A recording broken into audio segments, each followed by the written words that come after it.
બાપ બે ઘડીથી શું ફરક પડશે? આરતી થઈ જાય, આરતી લઈને પછી ઉભા થવાય, નિયમ એવું છે. બાકી પછી તમને જેમ યોગ લાગે એમ. મારી કહેવાની ફરજ છે મેં કહી દીધી. આરતી લીધા પછી જ પ્રસાદ ભગવાનને ધરાવીને પછી જવાય. નિયમ એવું છે. બે ઘડીથી વાલા શું ફરક પડે કયો વેલા? રોજ તમને હું નહીં કહું, પહેલી તારીખ પછી હું તમને નહીં કહું કે અહીંયા બેસો, બસ. તો કાલનો એક નિયમ બાકી રહી ગયો છે. કૃષ્ણ જન્મ હતું એટલે, હા યાદ છે ને? આપણે નિયમ લઈને પછી ચડાવવા લઈએ. બે નિયમ ભેગા લેવાના છે.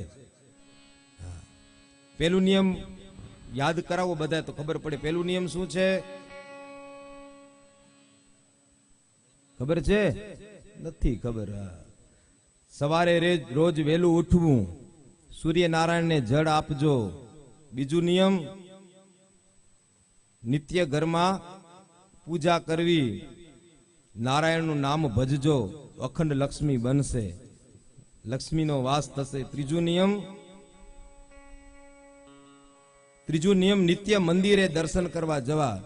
રાધા કૃષ્ણનો ભલોટનો મંદિર ભરેલો હોવો જોઈએ, ખાલી ન થવો જોઈએ. આવડો મસ્ત મંદિર બનાવ્યું ને દર્શન કરવા કોઈ ન જાઓ? એક મહારાજ જાતથી વિમલ મહારાજ ટોકરી વગાડે કે એના ઉપર વિશ્વાસ.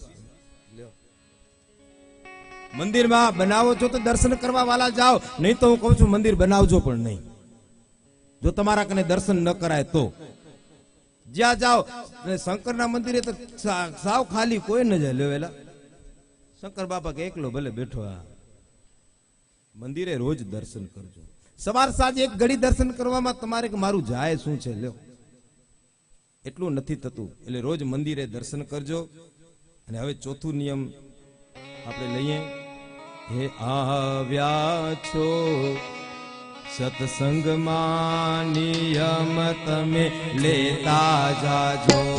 આવ્યા છો સત્સંગમાં, નિયમ તમે લેતા જાજો. આવ્યા છો કથા સાંભળવા, નિયમ તમે લેતા જાજો. આવ્યા છો કથા સાંભળવા, નિયમ તમે લેતા જાજો. નિયમ તમે લેતા જાઓ, ગૌ માતાની સેવા કરવી. નિયમ તમે લેતા જાઓ, ગૌ માતાની સેવા કરવી. નિયમ તમે લેતા જાઓ, ગૌ માતાની સેવા કરવી. નિયમ તમે લેતા જાઓ, ગૌ માતાની સેવા કરવી. પશુ પક્ષીને દેજો જાણ, નવગ્રહ પીડા દૂર થશે. પશુ પક્ષીને દેજો દાન, નવગ્રહ પીડા દૂર થશે. આવ્યા છો કથા સાંભળવા, નિયમ તમે લેતા જાજો. આવ્યા છો સત્સંગમાં, નિયમ તમે લેતા જાજો. ચોથું નિયમ તમે લેજો, ગૌ માતાની સેવા કરજો અને પક્ષુ અને પક્ષીને દાન આપજો. એનાથી શું મળશે? તો નવગ્રહની પીડા તમને દૂર થશે. કોઈ નવગ્રહ નડશે નહીં. અને જો એવું નહીં કરો તો ગ્રહ નડશે. પહેલા ગ્રહ નડશે, પછી તમને નંગ બનાવવો પડશે, હાથમાં પહેરવો પડશે. પહેલા ગ્રહ નડશે ને પછી તમને સોની પણ નડશે. જો એ નહીં કરો તો પછી અમે બ્રાહ્મણ બેઠા છીએ, હું વિમલ મહારાજ. પછી કેજો નહીં. આ શનિ નડશે ને રાહુ નડશે ને કેતુ નડશે.